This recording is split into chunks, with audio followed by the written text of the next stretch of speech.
अगर आप हनुमान जी का दर्शन करने जाते हैं और उनके प्रति आपके चित्त में सत्य की भावना नहीं है,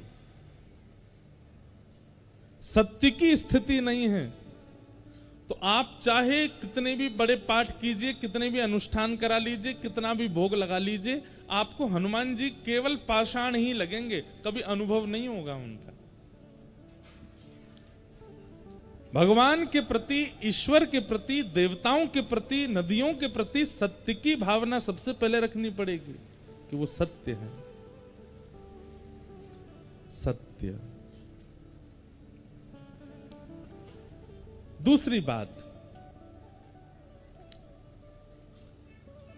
जिसके सन्मुख जाके, जिसके सामने जाकर के स्वतः अपने आप सत्य मन में प्रकट हो जाता हो, उसे सत्य कहते हैं।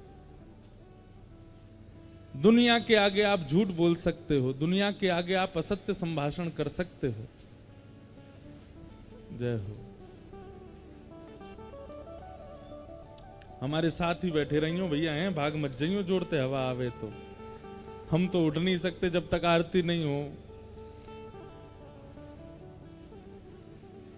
प्रेम से, आनंद से सब बैठे रहो, जो होगा देखेंगे। सत्य, जिनके सामने सत्य प्रकट नहीं करना पड़ता, अपने आप प्रकट होता है। जैसे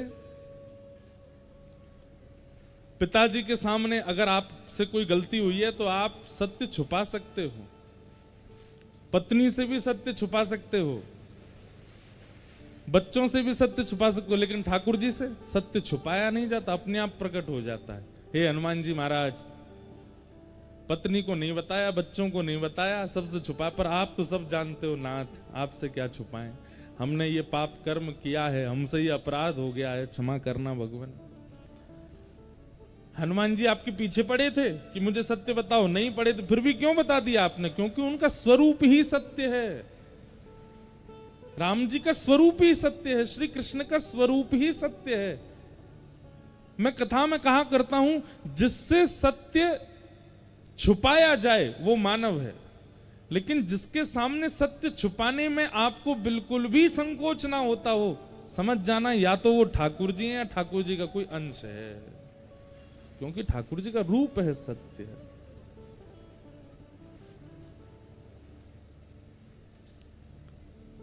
सत्य। ठाकुर जी का दूसरा रूप क्या है? चैतन्य।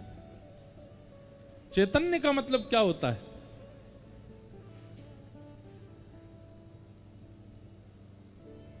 जैसे ये जड़ है, वृक्ष जड़ है, ये पंडाल जड़ है, लोहे की कोई वस्तु ये जड़ है,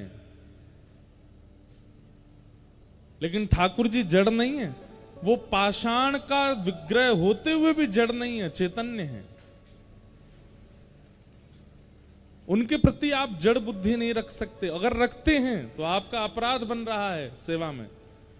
कई लोग शंकर जी को स्नान कराते हैं, बिल्कुल विचार नहीं करते, उनको ये लगता है कि इनको तो रिगड़ दो जोर से। क्यों? आपके मन में ये भाव आता है कि ये तो पाषाण है। आपके मध्य प्रदेश में देवताओं की बड़ी कृपा है, हनुमान जी भी सबसे ज्यादा यहीं पे हैं, शंकर जी भी सबसे ज्यादा यहीं पे हैं, और सबरी देवी भी सबसे ज्यादा यहीं पे हैं। कितने देवियों के स्थान हैं? देवी देवता सबसे ज्यादा भारत में अगर कहीं होंगे तो या तो उत्तराखंड में या मध्य प्रदेश में, और अधिकतर सब एक से एक शक्तियों से युक्त देवी देवता हैं। महादेव की जब स्नान कराने लोग जाते हैं, बिल्कुल उनको संकोच नहीं होता कि हम महादेव के ऊपर कम से कम धीमे धीमे हाथ चलाएं, नहीं, खूब जोर से महाराज रगड़ देते हैं महादेव को। क्यों? क्योंकि पाषाण बुद्धि है उनके प्रति, उनके प्रति जड़ बुद्धि है हमारी। हम तो कभी पंचामृत अभिषेक करते हैं तो दूध, घी, शही, शर्करा, जैसी शक्कर आती है ना, तो मैं ये चीनी तो डालने ही नहीं देता। हम कहते हैं या तो बूरा लाओ या शक्कर लाओ पिसी हुई, ये निष्ठुर जो बिल्कुल चुभती है, ऐसी शक्कर में डालते ही नहीं कभी। और कभी होती भी है तो सबको बोलते हैं हमारे पंडित जी को, भाई इसको पीस दो या कुछ इसको पाउडर जैसा बनाओ। महादेव को ऐसे नहीं लगाएंगे, वो कोई जड़ थोड़ा ही है, चैतन्य है। और फिर उसको पधराने के बाद भी बहुत धीमे धीमे हाथों से महादेव के सब अंग से, क्यों? क्योंकि वो जड़ नहीं है। हमारी भक्ति उसी समय लाभ देना बंद कर देती है जब हम ठाकुर जी के प्रति जड़ बुद्धि रखते हैं। वो जड़ नहीं। एक बात कह दें, बहुत ध्यान से सुनिएगा। आप ठाकुर जी के प्रति अगर जड़ बुद्धि रखते हो, किसी दिन ठाकुर जी ने आपके प्रति जड़ बुद्धि रख ली, हे ठाकुर जी इतनी जोर से धूप क्यों तपतपा रही है, हमारा शरीर जल रहा है। ठाकुर जी कहेंगे बेटा तेने भी तो हमको जड़ ही माना, अब हम भी तो जड़ ही मानने। मूसलाधार बारिश। एक जगह तो बड़ा अद्भुत, शंकर जी के मंदिर में पाइप लगा हुआ था बाहर, बोरिंग वाला पानी, वो पाइप से शंकर जी को निभा रहे थे।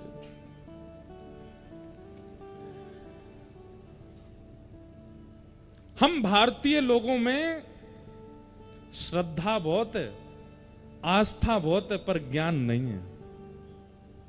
और ऋते ज्ञानान न मुक्ति, इसीलिए हमारे शास्त्र कहते हैं कि ज्ञान के बिना जब आप सेवा में जाते हो तो कहीं ना कहीं मुक्ति में बाधा बनती है।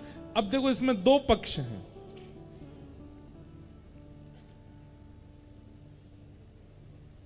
या तो बिल्कुल ही हम भोले हैं, बिल्कुल ही हम सीधे हैं, बिल्कुल ही हम बिल्कुल सहज सरल स्वभाव के हैं, तो कोई दिक्कत नहीं है, तो ठाकुर जी कृपा करेंगे कि आप जानते ही नहीं हो, लेकिन आपको कथाएं सुनने को मिलती हैं, आपको प्रवचन सुनने को मिलता है। आजकल तो यूट्यूब पर सब सारे महापुरुषों की कथा सुनने को अनुभव हो जाती है। उसके बाद भी आप मंदिर में जाकर के वही जड़त्व वाले काम करते हैं तो ठाकुर जी को गुस्सा आता है, बोले इसको सब पता है फिर भी कर रहा है। या तो हमारा स्वभाव कर्मा जैसा हो कि पिताजी बोल के गए कि ठाकुर जी का भोग लगाना है, और कर्मा को ये नहीं पता कि नहा धो के लगाना है, वो भोग लगाना है बस। उस सुबह उठते ही बिना नहाए धोए खिचड़ी बना के ठाकुर जी को भोग लगा देती है। अब उसको कौन समझाए कि भाई शुद्धता का ध्यान रख, स्नान कर ले, नए कपड़े पहन, बिल्कुल हाथ खासा करके तब भोग बना। भोली है, नहीं जानती है, बिना नहाए धोए बना देती है, अपने दांतुन से ही ठाकुर जी की खिचड़ी चला भी देती है और ठाकुर जी के आगे धर भी देती है, और उसकी खिचड़ी खाने श्री जगन्नाथ भगवान दौड़ते हैं। क्यों? क्योंकि वो भोली है, उसको पता नहीं है, वो जानती नहीं है। पता नहीं है, भोलेपन में, बिल्कुल सीधे सरल सहज स्वभाव में आप ठाकुर जी की सेवा में कुछ कर देते हैं जो शास्त्रों से विमुख है। ठाकुर जी नाराज नहीं होते उसमें। छोटा बालक, मेहमान घर में आते उसको 500 रुपया दे देते हैं तो बालक पकड़ लेता है, और पकड़ते ही अब घर के बड़े लोग तो देख रहे हैं 500 रुपये आए हैं, ये मेहमान जाए तो इससे हम ले में, ये क्या जाने 500 रुपये की कीमत। लेकिन वो छोटा बालक क्या करता है, 500 रुपये लेते ही मुंह में ले लिया या फाड़ दिया, तो बड़े लोग उस पर गुस्सा थोड़ी होते हैं। क्यों? अबोध है, जानता नहीं है।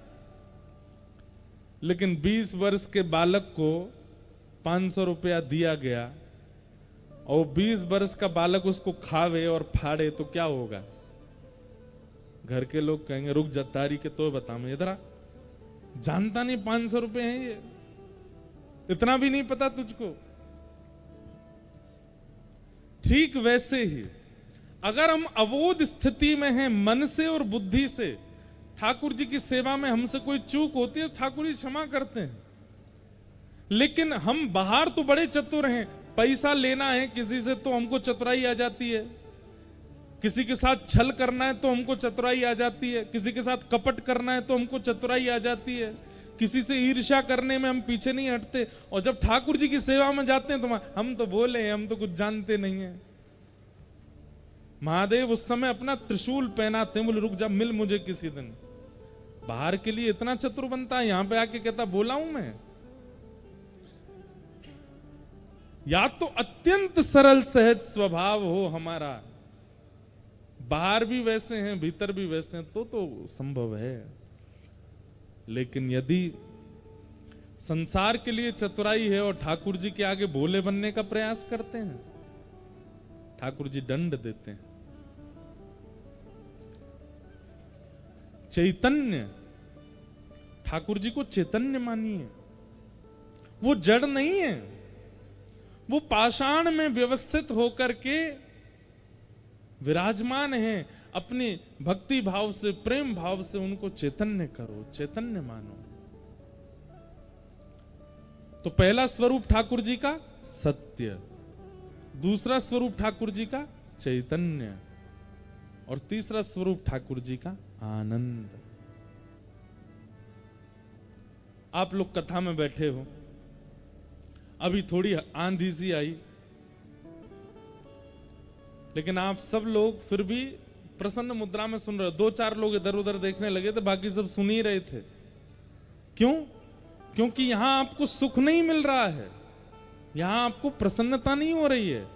यहां जिस भाव का आप अनुभव कर रहे हो वो भाव ही कहलाता है आनंद। वो आनंद है। आनंद का और सुख का अंतर क्या होता है? सुख का मतलब क्या है? जो व्यवस्थाओं से युक्त है वो सुख है, और जो अव्यवस्था में भी प्रसन्न रहने देता है वो आनंद है। क्षमा कीजिएगा, शादी ब्याहों में आनंद नहीं होता, वहां सुख होता है, क्योंकि व्यवस्थाओं से प्राप्त है। जन्मदिन के उत्सव में आनंद नहीं होता, सुख होता है, क्योंकि व्यवस्थाओं से प्रकट हुआ है। लेकिन कथा, कीर्तन, सेवा, भक्ति,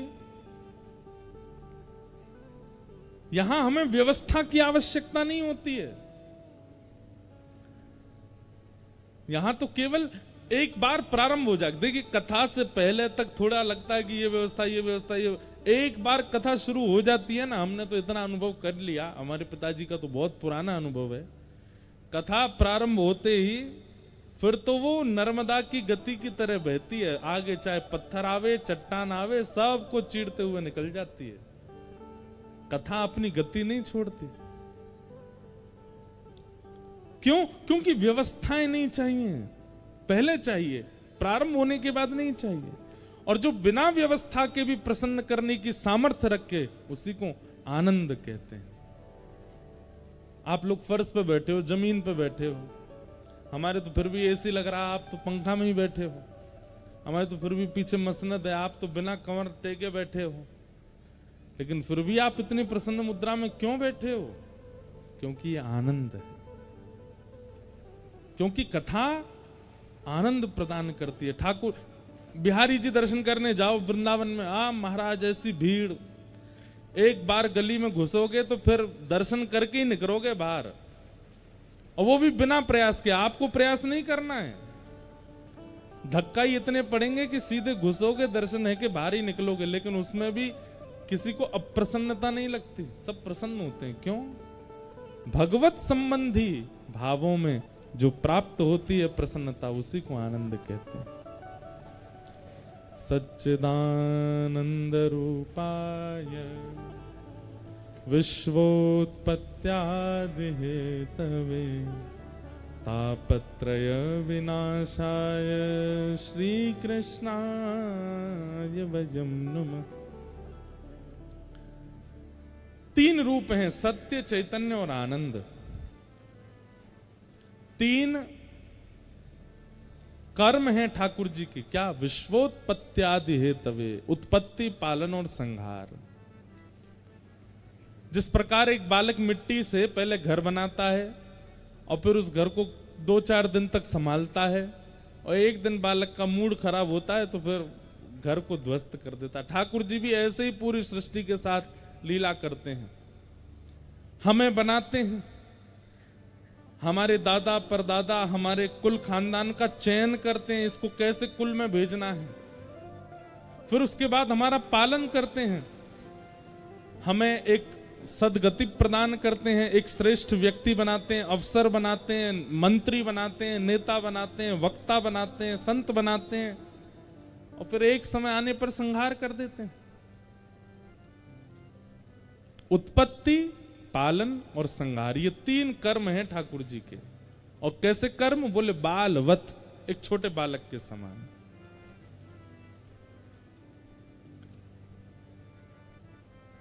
तीन गुण हैं, तापत्रय विनाशाय श्री कृष्णाय वयं नमः। आदि दैविक, आदि भौतिक और आध्यात्मिक त्रिविध तापों का जो उपशमन करते हैं। जैसे दैविक ताप किसको कहते हैं? अभी आंधी चल रही है, वर्षा होने लग जाए, फसल खराब हो जाए, खेती बाड़ी नष्ट हो जाए, नर्मदा जी में बाढ़ आ जाए, लोगों के घर बहने लग जाएं, आदि आदि इस प्रकार की जो आपदाएं आती हैं, दैवी आपदा। अच्छा, ये तो हो गई सार्वभौम आपदा। तो कई बार ऐसा होता है कि किसी किसी विशेष घर में भी दैवी आपदाएं आती हैं। 3 प्रकार के ताप हैं हमारे जीवन में, 3 ही प्रकार के कष्ट हैं, दैविक, दैहिक, भौतिक तापा। एक तो देवताओं के द्वारा दिया गया ताप, दूसरा दैहिक ताप, अपने ही तन से प्राप्त हुआ ताप। किसी को लंग्स की बीमारी हो गई, किडनी की बीमारी हो गई, ब्रेन की बीमारी हो गई, अंदर पेट की बीमारी हो गई, पैर खराब हो गए, हाथ खराब हो गए, कुछ भी, मन खराब हो गया, बुद्धि खराब हो गई। और तीसरा ताप होता है किसी व्यक्ति के द्वारा दिया गया ताप। भाई से नहीं बनती, पत्नी से नहीं बनती, माता पिता से नहीं बनती, बच्चों से नहीं बनती, इनसे लड़ाई करते हैं, उनसे लड़ाई, उनको जीवन में कोई कष्ट नहीं है, शरीर उनका ठीक है, दैविक ताप भी नहीं है कोई उनके जीवन पर, वो 24 घंटा चिंता में क्यों रहते हैं? उससे मेरा संबंध खराब हो गया है। किसी अन्य के द्वारा दिया गया ताप, ये 3 ही ताप हैं पूरे विश्व में। या तो देवताओं के द्वारा दिया गया ताप, या स्वयं के शरीर से उत्पन्न हुआ ताप, या किसी अन्य व्यक्ति के द्वारा दिया गया ताप। लेकिन यहां क्या कहते हैं? तापत्रय विनाशाय श्री कृष्णाय वयं नमः। इन तीनों तापों को खत्म नहीं करते ठाकुर जी। एक बात बहुत ध्यान से सुनिएगा हमारी, इधर देखो सब लोग। इस पृथ्वी पर आए हैं तो ताप तो जीवन में आएगा, ताप से नहीं बच सकते आप। शारीरिक ताप भी, मीराबाई के जीवन में ताप नहीं आया, बहुत ताप आए। बाल्यकाल से ही श्री कृष्ण को अपना पति मानती थी, लेकिन माता पिता ने जबरदस्ती भोजराज के साथ विवाह कर दिया।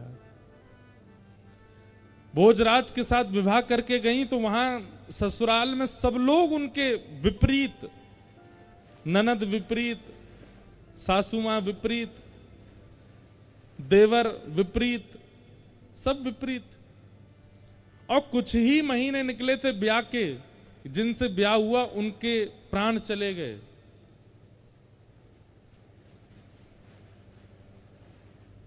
ननद और देवर ने मिलकर के मारने का यत्न किया, विष पिलाया, ना जाने क्या क्या किया, पिटारे में सांप बंद करके छोड़ दिया। क्या ताप मीराबाई के जीवन में नहीं आया? आया। लेकिन फिर भी भक्तिमती मीराबाई का चरित्र आज शुद्ध व्यासपीठ से वक्तागण सुनाते हैं। बड़ी बड़ी यूनिवर्सिटी में मीराबाई के एक एक पद के ऊपर लोग अध्ययन करते हैं, स्वाध्याय करते हैं। क्यों? क्योंकि ताप तो जीवन में आया, लेकिन फिर भी मीराबाई अप्रसन्न नहीं हुई, प्रसन्न रहती थी। क्यों? क्योंकि ठाकुर जी की शरणागति से ताप तो जीवन में आते हैं, पर उन तापों का अनुभव और प्रभाव नहीं पड़ता। आंधी चल रही है, अभी अगर हम अपने घर में होते क्या कर रहे होते? अरे खिड़कियां बंद करो, बाहर जो कपड़े टंग रहे हो सबको लेके आओ, गेहूं चावल सूख रहे हैं उनको उठा के लाओ, वो किवाड़ बंद कर आओ, ये कर आओ, वो कर आओ। तो दौड़ रहे होते इधर से उधर, पर यहां चुपचाप बैठे हैं। ताप तो आ रहा है लेकिन अनुभव नहीं हो रहा, उसका प्रभाव नहीं पड़ रहा। ठीक यही स्थिति जीवन में भी हो जाती है। एक कथा सुनाते हैं, सुनो। महाराष्ट्र में एक संत हुए श्री तुकाराम जी महाराज। क्या नाम था? जो छत्रपति शिवाजी महाराज ने जब इनका कीर्तन सुना तो छत्रपति शिवाजी ने नियम बना लिया कि जब भी वो युद्ध के लिए जाते थे तो युद्ध क्षेत्र के आसपास यदि तुकाराम जी होते थे तो उनके कीर्तन में छत्रपति शिवाजी अपनी सेना आदि सब छोड़ करके जाते थे अकेले। ऐसे थे श्री तुकाराम जी। अद्भुत ज्ञान, अद्भुत कीर्तन, अद्भुत भक्ति के भंडार।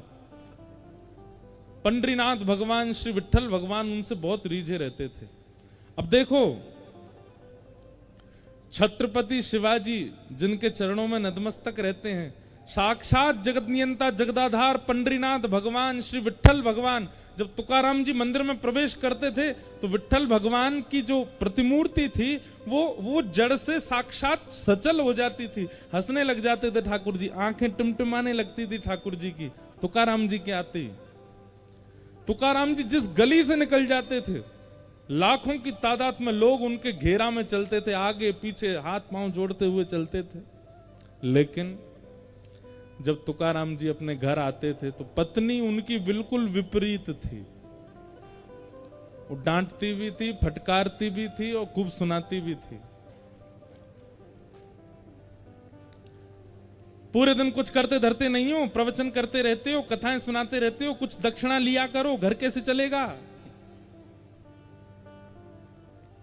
सोचो, छत्रपति शिवाजी महाराज का आज अगर नाम महाराष्ट्र की भूमि पर ले लिया जाए तो लोगों के रोंगटे खड़े हो जाते हैं। आज भी उन शिवाजी महाराज, वो शिवाजी महाराज तुकाराम जी के सामने नतमस्तक होकर बैठते थे और उनकी ये स्थिति थी अपने ही घर में।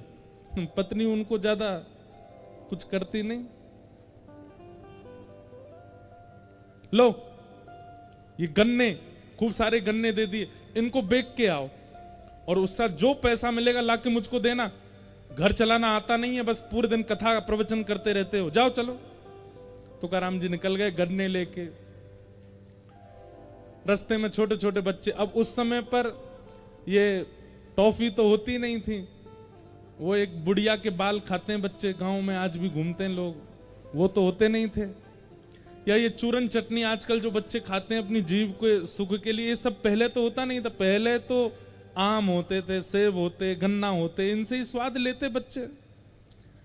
तुकाराम जी गन्ना लेकर के जा रहे अपने कंधे पर खूब सारे, इतने में बच्चे पीछे पड़ गए, गन्ना दे दो, गन्ना दे दो। तुकाराम जी महाराज बड़े बेचारे भावुक हो गए। अरे आओ आओ आओ, ये लो तुम्हारे लिए, तुम्हारे। सब बच्चों को बांट दिए, सारे गन्ने बांट दिए, एक बच्चा।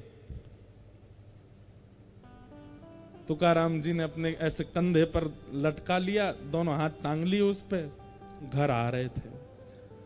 पत्नी इतनी खुश हो गई, ओहो सबरे गन्ने बेके आए, खूब सारा पैसा लेके आए होंगे। जैसे तुकाराम जी घर आए, पत्नी ने तो महाराज खूब सुंदर उनकी आरती करी। आओ आओ आओ आओ, देखो आज कितने अच्छे लग रहे हो, कथा करके आते हो अच्छे नहीं लगते, आज अच्छे लग रहे हो, दक्षिण पैसा लेके आए होंगे ना, बताओ कितने रुपए में बेका सब? तुकाराम जी बोले देवी मैं तो गया बेचने ही था, तो मार्ग में बहुत सारे बच्चे मिल गए, मैं तो बांट आया सब में, और ये एक मैं इसलिए बचा के लाया था कि भाई तुम भी हो मैं भी हूं, हम दोनों भी तो खाएंगे। पर मैं ये सोच रहा हूं कि हम खाने वाले दो, गन्ना तो एक ही है, अब हम दोनों में कौन खाएगा इसको? दो होते तो बात और अच्छी बन जाती। पत्नी को आया गुस्सा, अपने दांत कटकटाने लगी, बोले रुक जाओ मैं बताती हूँ तुमको। बांट आए बच्चों में और गन्ना पकड़ करके एक दिया उनके कमर पे, सोई गन्ना टूट गया, दो हो गए। तुकाराम जी बोले वाह वाह वाह, जय हो विठ्ठल भगवान, आपने तो ऐसी बुद्धिमान पत्नी मुझको दी है, बताओ इसने दो कर दिए, ले एक तू खा एक मैं खाऊंगा। इतनी अनुकूलता में रहते थे, उनको पीड़ा का अनुभव होता ही नहीं था। आज का पति होता क्या करता? ऐसे व्यवहार की पत्नी मिल जाए तो, या ऐसे व्यवहार का पति मिल जाए तो आज के लोग नहीं सहन कर पाएंगे। लेकिन तुकाराम जी पर कोई प्रभाव नहीं पड़ता था उस बात का। अब इसका उत्तर क्या है, क्यों नहीं पड़ता था? तो अभी सीधी बात तो यह है कि तुकाराम जी भगवान के भक्त हैं इसलिए उनको लेकिन ऐसे नहीं ना, कोई बात ऐसी बताई जाए जिससे ये प्रमाणित हो जाए कि तुकाराम जी को प्रभाव नहीं होता था। एक बार तुकाराम जी के गांव का एक नया बालक था, उसकी शादी के लिए पूरा परिवार पीछे पड़ रहा था, तू शादी कर शादी कर। उसने एक ही शर्त रखी, बोले हमारे गांव के तुकाराम जी अगर बोल देंगे कि शादी कर तो करूंगा। क्यों? क्योंकि उनकी पत्नी इतनी विपरीत है, वो कभी कहेंगे ही नहीं। भाई जो स्वयं जला हुआ होगा वो दूसरे को सावधान करेगा ना। तुकाराम जी कभी नहीं बोलेंगे मुझसे कि तू ब्याह कर, इसलिए तुकाराम जी अगर कहेंगे तो मैं ब्याह करूंगा। घर वाले बेचारे डर के मारे नहीं जाते थे, क्योंकि तुकाराम जी को मना ही करना है। सबको यही लगता है तुकाराम जी मना कर देंगे, वो खुद बेचारे इतने कष्ट भोग रहे हैं। लेकिन जब अति हो गई तो घर के लोग बोले चल तुकाराम जी के पास चल, उनसे बुलवा। तो बालक गया और तुकाराम जी से जाके बोला मेरे घर के परिवार के सब लोग पीछे पड़ रहे हैं और सब लोग मुझसे कह रहे हैं कि आप ब्याह कर लो, पर मैंने सबसे कहा है कि आप कहेंगे तो ही मैं ब्याह करूंगा।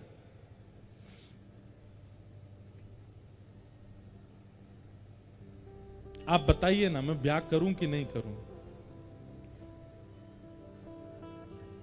घर के सब लोग बैठे थे, सब घबरा रहे थे, बोले ये मना कर देंगे तो ये तो बिल्कुल ही नहीं करेगा। तुकाराम जी बोले जितना जल्दी हो सके उतना जल्दी ब्याह कर लो, जितना जल्दी हो सके उतनी जल्दी करो। तो वो लड़का घबरा गया। घर के लोग तो वहीं पर ही नाचने लगे, बोले अब तो बेटा तू गया, अब तो तेरा ब्याह होगा। तुकाराम जी बोल दिए।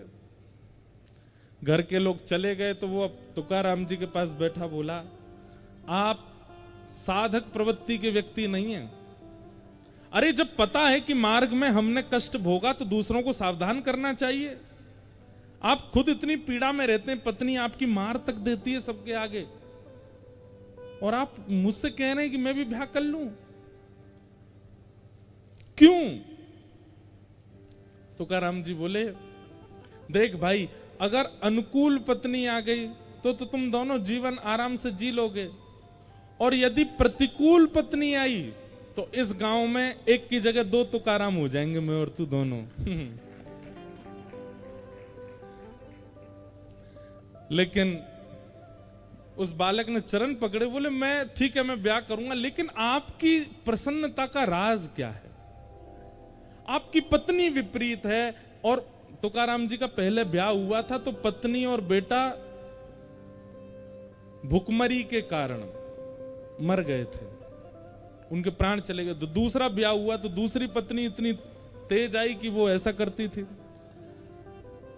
तो उस बालक ने कहा इतनी प्रसन्नता का कारण क्या? आप इतने प्रसन्न क्यों रहते हो?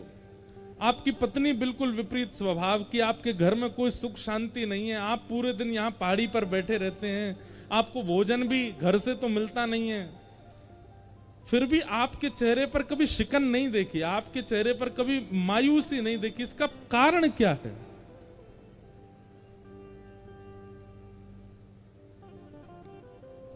संतों का उत्तर देने का तरीका बड़ा विचित्र होता है। तुकाराम जी बोले मैं अपनी तो तुझे बाद में बताऊंगा, लेकिन तेरी माथे की रेखा मैंने देखी और मुझे कुछ पता चला है, मैं तुझे बता दूं। बालक बोला बताओ। बोले अगले 7 दिन में तेरी मृत्यु हो जाएगी, तू मरने वाला है। बालक घबरा गया, बोले ये क्या कह रहे हैं आप? बोले मैं सही कह रहा हूं, तेरे पास केवल 7 दिन बचे, अपना समय व्यर्थ मत गवा।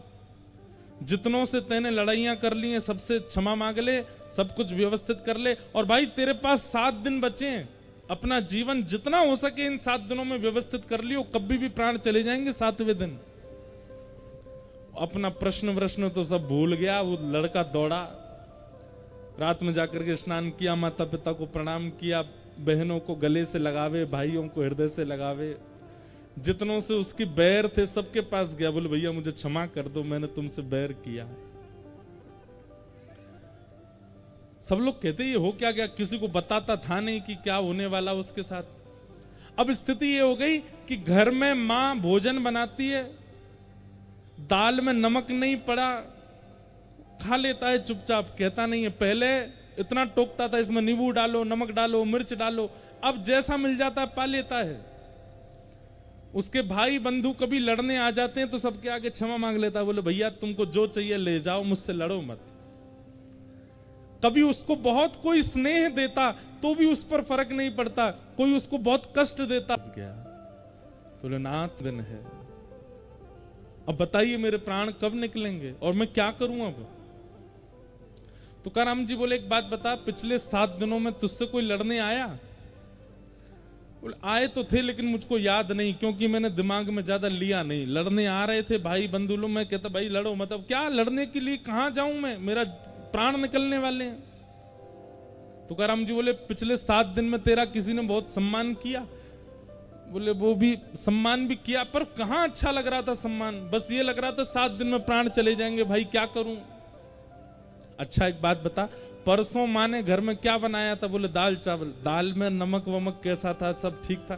बोले कुछ याद नहीं है मुझको, जैसा बना मैंने खा लिया, मुझे तो बस यही लग रहा था प्राण जाने वाले हैं। तुकाराम जी बोले मेरी प्रसन्नता का राज यही है, मैं हर दिन को अपना अंतिम मानता हूं, मैं हर दिन को अपना अंतिम समझता हूं। कोई मुझसे लड़ने आता है तो मैं विचार करता हूं मेरे क्या पता अगले क्षण मेरे प्राण चलेगा, इससे बैर क्यों करूं। कोई मेरी बहुत प्रसन्नता करता है तो भी मैं ये विचार करता हूं कि इसकी प्रसन्नता लेके फूलूं क्यों, क्या पता अगले क्षण मेरे प्राण निकल गए तो। पत्नी मुझे मारती है, भोजन नहीं देती, या भोजन देती है तो जला हुआ दे देती है, मैं पा लेता हूं, कुछ कहता क्यों नहीं हूं, क्योंकि मुझे लगता है मेरा अंतिम क्षण हो सकता है, मेरा कोई भी समय मेरे प्राण जा सकते हैं, इसलिए मैं ये सब संसार के व्यवहार में पड़ता ही नहीं। बालक चरणों से लिपट गया, बोले भगवान आपने कृपा कर दी, आपने जीवन का सूत्र दे दिया। हम लोगों में कुभाव उत्पन्न क्यों होता है? क्योंकि हमें यह विश्वास है कि हम कल भी जीवित हैं, कल देख लेंगे। हम लोगों में सम्मान के प्रति इतनी रुचि क्यों है? क्योंकि हमें विश्वास है कि कल और मिल सकता है। सम्मान के प्रति रुचि और अपमान के प्रति क्रोध, या जितने भी विकार हमारे चित्त में आते हैं वो केवल इसलिए आते हैं क्योंकि हमें विश्वास है कि हम जीवित रहने वाले हैं। अपने हर क्षण को अगर अंतिम मानने लगे, क्या पता अगला क्षण हम जीवित रहे कि नहीं, आप सब व्यवस्थित सामान्य हो जाओगे, शांत हो जाओगे, मौन रहने लगोगे, ना किसी से कोई शिकायत, ना किसी से कोई लड़ाई, ना किसी से कोई प्रेम, सब सम। एक सूत्र है। ठाकुर जी जब जीवन में आते हैं तो विपत्तियां कम नहीं होती, पर विपत्तियों का प्रभाव खत्म हो जाता है। और क्षमा करें, आप तिलक लगाते हो, कंठी पहनते हो, नाम जप करते हो, लेकिन विपत्ति, आपत्ति, संपत्ति, इनका प्रभाव दिखता है आपके ऊपर, तो आप आडंबर कर रहे हो, आप नाम जप नहीं करते।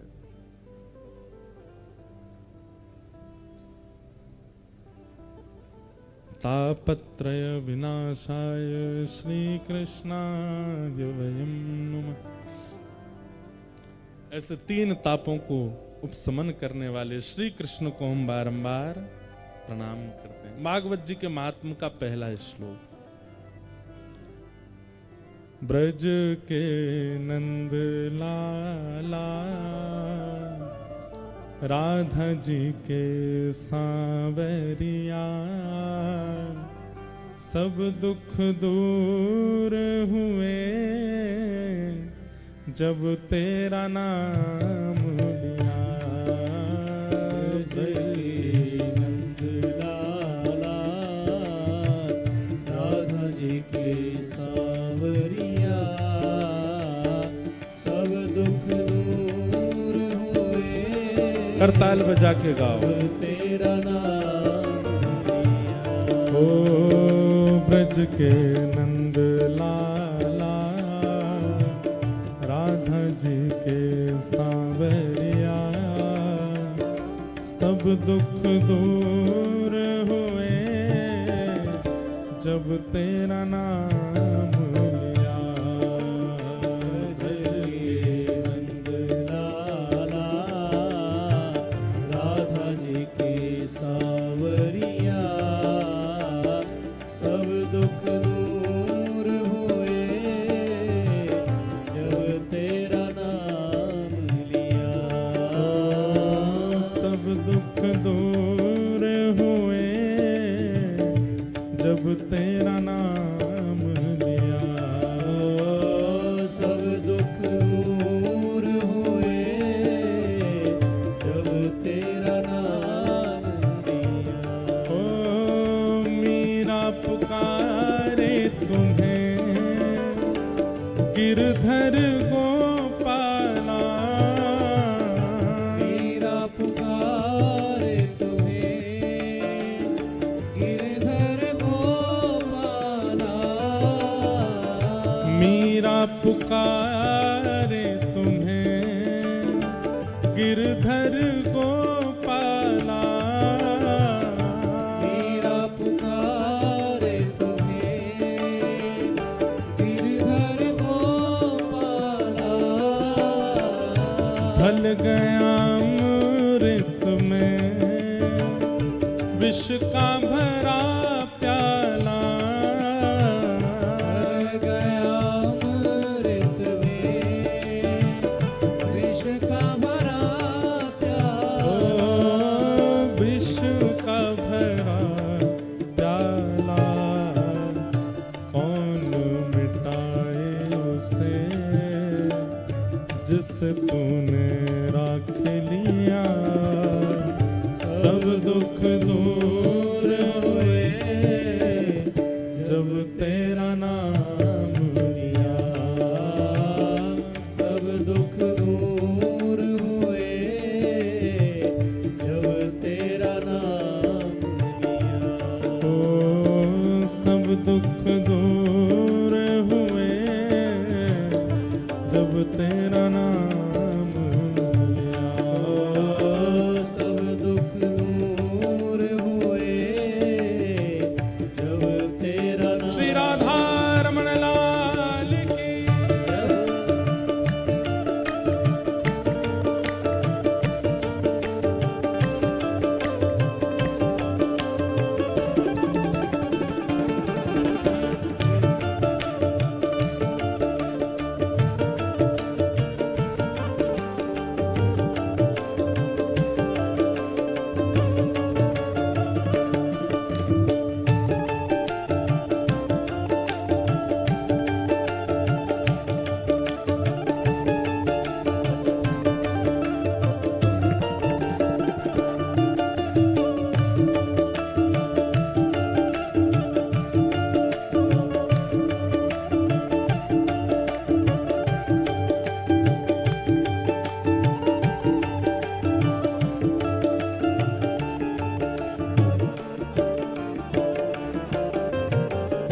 देख रहे हो तुम मेरे दुखड़े सारे, देख रहे हो तुम मेरे दुखड़े सारे।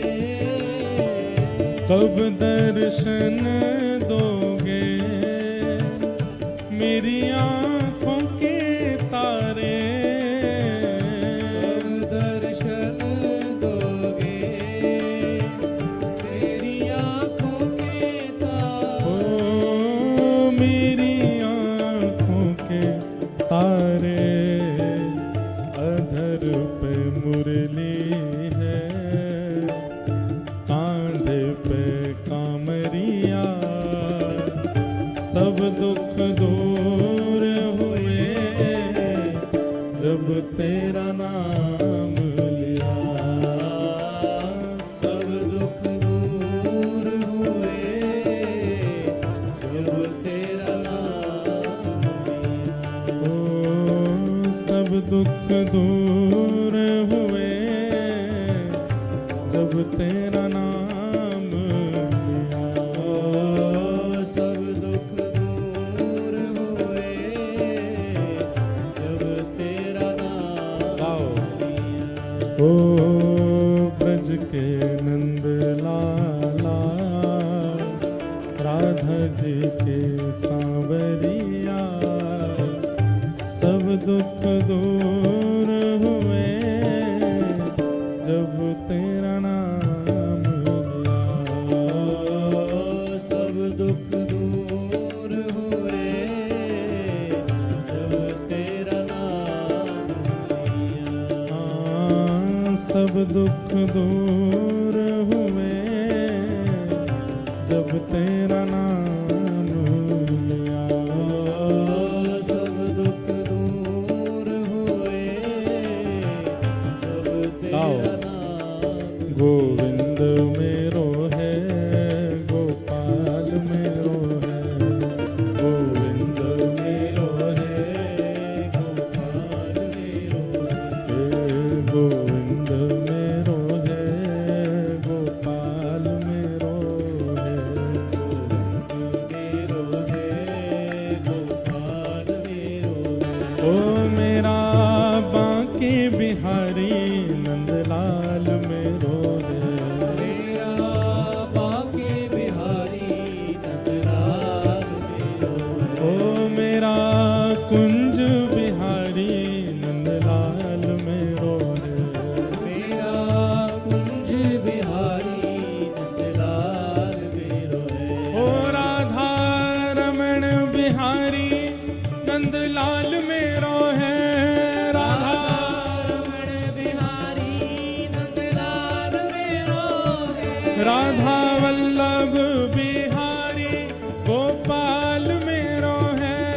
राधा वल्लभ बिहारी गोपाल मेरो हे है। मदन मोहन बिहारी नंदलाल मेरो है। मदन मोहन बिहारी नंदलाल मेरो है। गोपीनाथ बिहारी नंदलाल मेरो है। गोपीनाथ बिहारी नंदलाल मेरो है। ओ प्यारो गिरिवरधारी गोपाल मेरो है। गिरवरधारी गोपाल मेरो है। प्यारो गिरिवरधारी गोपाल मेरो है। प्यारो गिरवरधारी गोपाल मेरो हे है। गोविंद मेरो है, गोपाल मेरो है। मेरो है, गोपाल मेरो है। हाँ, गोविंद मेरो है, गोपाल मेरो है। मेरो है, गोपाल मेरो है। हाँ, गोविंद मेरो है, गोपाल मेरो है। मेरो है, गोपाल मेरो है। श्री गोविंद मेरो है, गोपाल मेरो है। मेरो है, गोपाल मेरो है।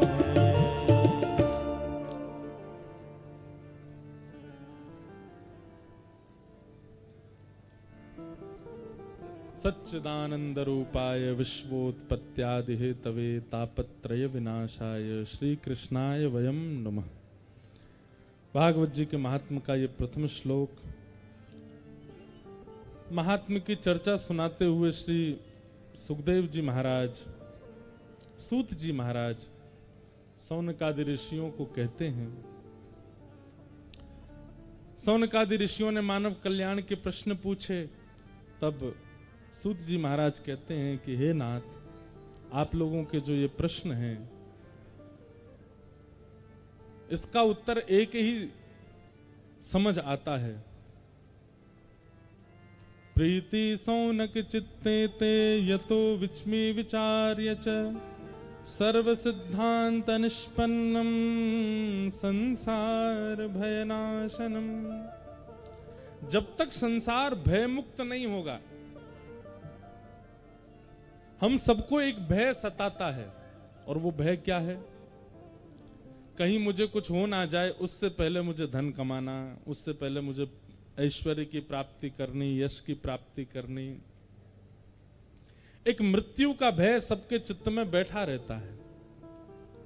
अच्छी बात है कि मृत्यु का भय बैठा, पर मृत्यु के भय से व्यक्ति भगवत स्मरण नहीं करता, बाकी सब करता है। कहीं मेरे प्राण ना चले जाएं, उससे पहले मैं वहां घूम आऊं, मेरे प्राण ना चले जाएं, ये तो देख लूं, ऐसा तो खा लूं, ये तो पी लूं, ऐसा कर लूं। अरे कहीं प्राण ना चले जाएं, उससे पहले भगवत दर्शन कर लूं, ये चिंता क्यों नहीं होती हमारी? जितने भी भक्त साधकों की कथा व्यासमंच से कही जाती है, वे जो भी भक्त हैं उनकी चिंता का एक ही कारण था कि कहीं मेरे जीवन के कुछ ही दिन शेष रह गए, भगवत दर्शन किए बिना मैं यहां से चला ना जाऊं। नेत्र ना होते हुए भी सूरदास जी को दर्शन हो गए,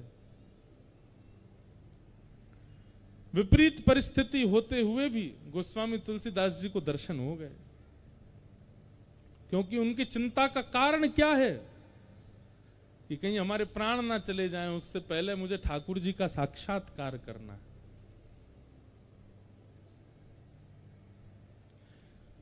और मृत्यु के भय से पहले भगवत दर्शन की इच्छा चित्त में प्रकट कराने की सामर्थ्य केवल भागवत जी में है। श्रीमद् भागवत का आश्रय लेने वाला व्यक्ति निश्चित है कि वो इस स्थिति में आ जाएगा कि उसकी अंतिम इच्छा यही रह जाएगी कि मेरे प्राण जाएं, उससे पहले मैं ठाकुर जी को देख लूं।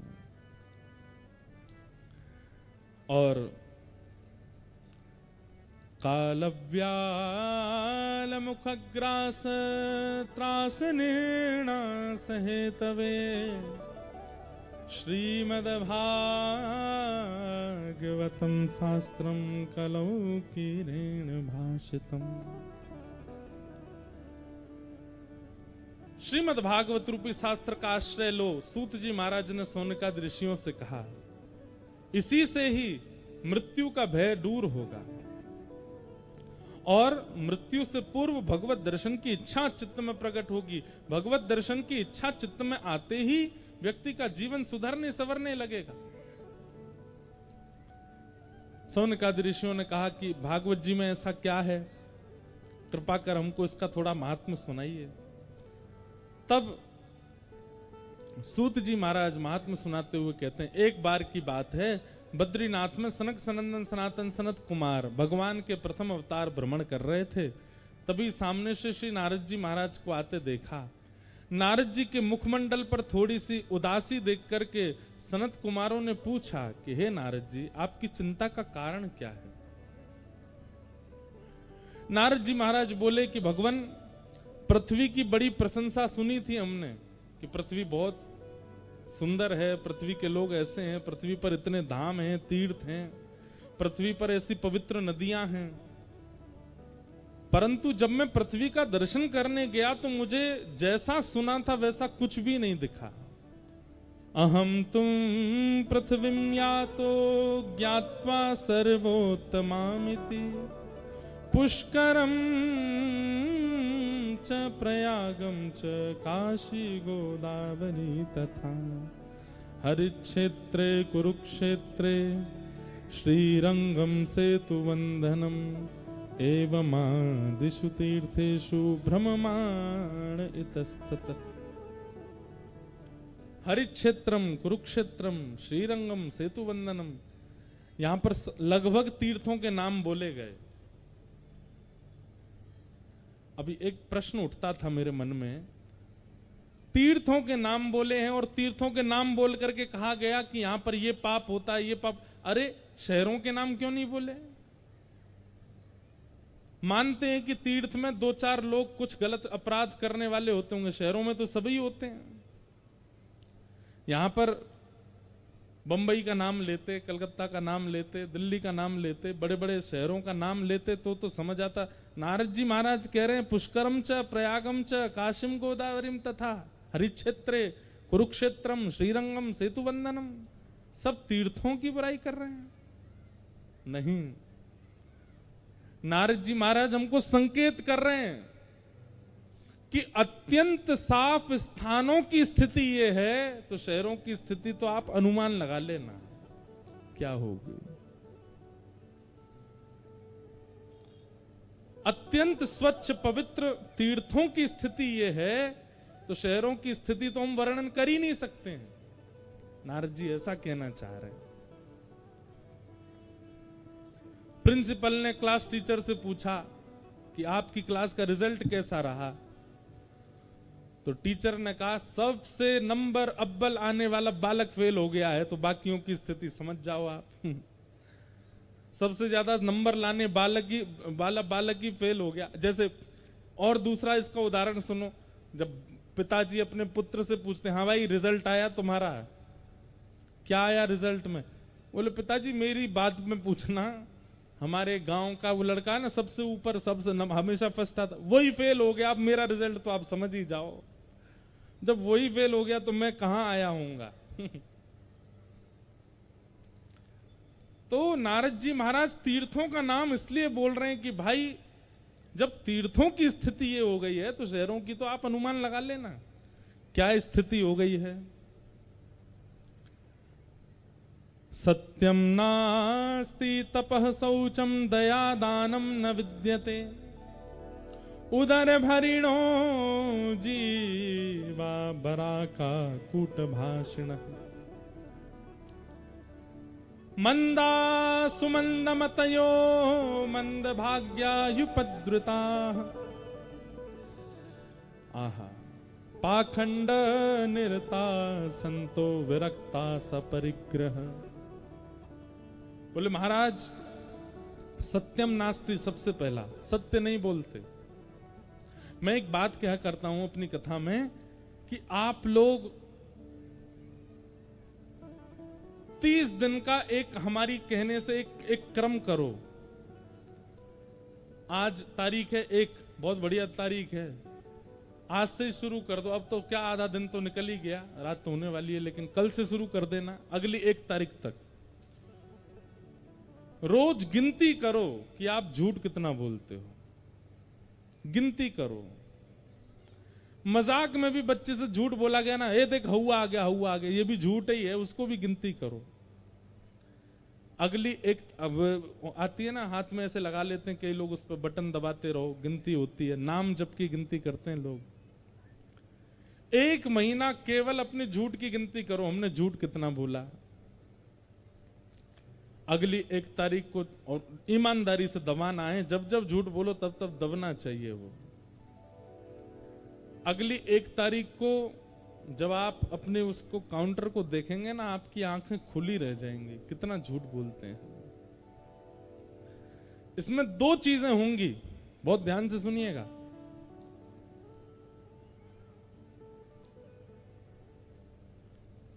हम लोग अपने अपराधों की गिनती नहीं करते, इसीलिए अपराध बहुत ज्यादा होते हैं हमसे। अगर व्यक्ति रोटी गिन के खाने लग जाए ना, तो 2-3 में पेट भर जाता है, बिना गिने खाए तो 6-6 खा लेता है। हम लोगों ने गिनती किसकी करनी प्रारंभ कर दी? नाम की, नाम जप की गिनती करते हैं, पुण्यों की गिनती करते हैं, दान की गिनती करते हैं, इसीलिए वो कम ही होते हैं हमसे, ज्यादा नहीं होते। और पापों की गिनती नहीं करते, वो महीना में कितने होते हैं हमसे। बहुत बड़ा दानवीर हो जबलपुर का या आपके इस गांव का, महीना में 1 ही दिन खजाना खुलता होगा उसका दान करने का, लेकिन पाप रोज खुलता है उसका। तो क्यों? क्योंकि दान की गिनती है, नाम जप की गिनती है, सेवा की गिनती है, पापों की गिनती नहीं है, पाप की काउंट ही नहीं करते, इसीलिए पाप अथाह होते हैं। हम तो चाहते हैं कि भाई ये जो मशीन है ना हाथ वाली, ये लाइए सब लोग, और इस पर कोई भी भगवान नाम नहीं गिनना है। आपने किसी के साथ कपट किया, बटन दबाओ, किसी के साथ छल किया, बटन दबाओ, झूठ बोला, बटन दबाओ, किसी व्यक्ति के यश प्रशंसा सुनकर के आपके चित्त में ईर्ष्या हुई, बटन दबाओ। इससे होगा क्या? 1 महीना बाद जब आप देखोगे ना, तो आपको खुद से घिन आएगी कि मैं हूं, मैं ये सब करता हूं? कोई 2 नंबर का पैसा, कोई छल कपट का पैसा देने आया हो, आप धर लेते हो, दबाओ। इससे 2 चीजें होंगी। 1 महीने बाद जब आप अपनी संख्या देखेंगे तो आप में परिवर्तन की इच्छा प्रकट होगी। और दूसरी बात, जब हाथ में काउंटर लगा लोगे ना, तो झूठ बोलने से पहले वो काउंटर आपके हाथ में भार प्रकट कर देगा। तुम बोलोगे तो दबाना पड़ेगा, तो बोलने से पहले ही रुक जाओगे। किसी के साथ कपट करने जाओगे तो कपट करने से पहले वो भारी हो जाएगा हाथ में। भाई मैंने कसम खाई है, दबाना तो है, और कपट भी मैं कर रहा हूं, कपट होगा ही नहीं। किसी पर क्रोध करने, पत्नी ने कुछ अनुचित कृत्य कर दिया, क्रोध आया, तो भारी हो जाएगा। बोले देख लेना, दबाना पड़ेगा। कहीं ना कहीं आप उससे बचोगे। हम ये नहीं कहते कि आप 100% बच जाओगे, पर हां, जो 100% है उसकी तादाद कम से कम 60% तक तो आ जाएगी, उतने बच जाओगे। लोगों ने गिनतियां, हमसे लोग पूछते हैं कितनी कथा हो गई, हमने आज तक गिनी नहीं है कितनी कथा हो गई, आज तक नहीं गिनी। हमारे पूज्य पिताजी महाराज की गिनती है, उनकी गिनती इसलिए क्योंकि वो श्रेष्ठ हैं, वो पचा भी सकते हैं कि भाई 1500 कथा हो गई, उनको मान नहीं होगा, हम तो बालक हैं, हमको अगर पता चल जाए हमारी इतनी कथा हो गई तो मान हो जाएगा, इसलिए गिनती नहीं करते। हाँ, किस कथा में इतनी संख्या में लोग की निकलना ही, अब मैं जाता अगर बोल के कि मैं जा रहा हूं तो कितनों को लग जाती, पीड़ा होती। जैसे झूठ बोल के निकलना पड़ा कि हम अभी आ रहे हैं, प्रसाद पाके मंच पे आ रहे हैं, आप लोग हिलना नहीं। और एक महाराज जी आए, उनको मंच पे बैठा के प्रवचन कराने लग गए, सब लोग यथा योग्य बैठे रहे, हम चुपचाप पीछे से गाड़ी से एयरपोर्ट निकल गए।